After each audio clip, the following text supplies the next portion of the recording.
So I'm supposed to be doing this to like explain how people change and how people like, you know, grow, how you might not be the same person you were. Like you might change the way you dress, but the person you are on the inside changes differently. Like you may dress a certain way, but like you might dress like an emo, but that may not be because you like got depression. That might just be because you like want to be friends with emos. That's like a way of fitting in with people that aren't douchebags. So when I was growing up in South Africa, it was kind of weird because I was homeschooled and already lived like in the middle of nowhere. People would... Well, we didn't see that many people. We had friends and we'd see them occasionally, but like we didn't come across strangers very often. We weren't in school, so every interaction was through people that my mom had invited or something. We didn't get deliveries because we'd have to go to a post box in like a mile away and get our post from it. It sounds so barbaric, but that's the way it was. And so then we wouldn't like be... I mean, even in South Africa, people aren't that bothered about relationships and stuff. They don't like they don't go out with anyone at the age of 12. So when I came over here, it was almost just the biggest... It was kind of like 50% of the change, and the rest of the 50% was when I started going to school. Seeing like British kids who were like... I mean, maybe I wasn't around the best British kids, like a lot of them were. I don't know. But they would be like... I was just so surprised that people would be like, oh, I'm on my 5th girlfriend, or they were so more concerned about image. In South Africa, I could go play outside, and I could be 15, playing an imaginary game with a plastic tube as a lightsaber, and people would be fine with that. I did that with my brother's older friends. But when you came over here, people would be like,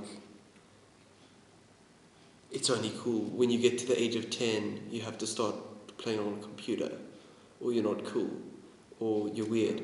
And I would have friends who would like coming over to my house purely because they could be kids again at the age of 12, without like the problem of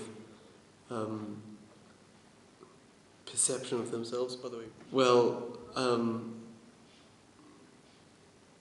so then I'd be like, when I started coming to school, it was a massive change because I was going to WMG. It was weird because it wasn't like exactly like a normal school, so it was like halfway between a school and college. And the people there, I thought there was going to be like a much bigger change. I was like so depressed and so anxious because I thought everyone would be completely different. But it was weird because maybe it's because I'd been in England already for 6 years and made some friends. It wasn't that big a deal. Like I made friends on the first day and it kind of just mellowed in. It wasn't such a sharp change. It was more like a smooth transition.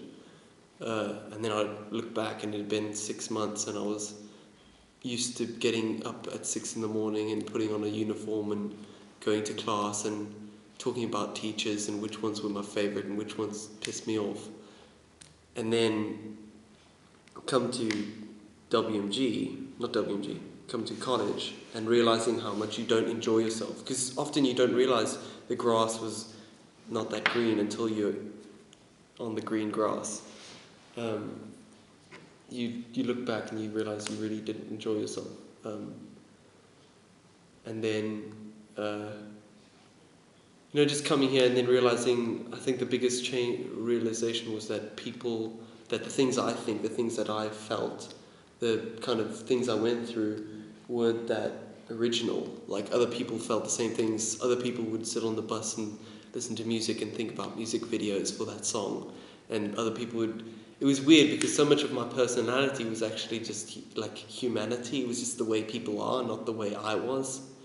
And then, just coming to grips with being... I think there was a lot of things like with dealing with new emotions that you get when you're like a teenager. you think there's a lot of like when it's just your parents, it's hard because they're really strict often or something. I mean, I don't know about yours, but then having being able to be open with other teenagers and not like, it's been weird. It's been, because in one sense it's freeing, being able to be emotional with people and be open with people, but in another way it's just another form of peer pressure, because it's just like, you might dress like an emo to fit in, you might be more emotional to fit in with the emotional kids.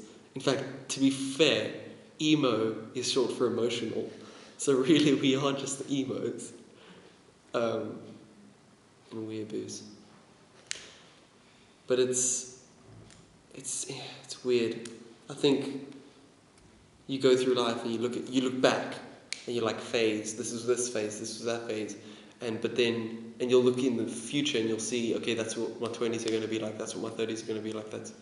But when you get to it, everything's not as romanticized as you thought it would be. You might be at the end of the day and thinking about your day at college or whatever, and be like, oh, I'm going to go to this person and say this, and I'm going to do that, and we're going to have such a great time. It's going to be so good. It's going to be, and it's all romantic, and it's all story-like, and it's all, I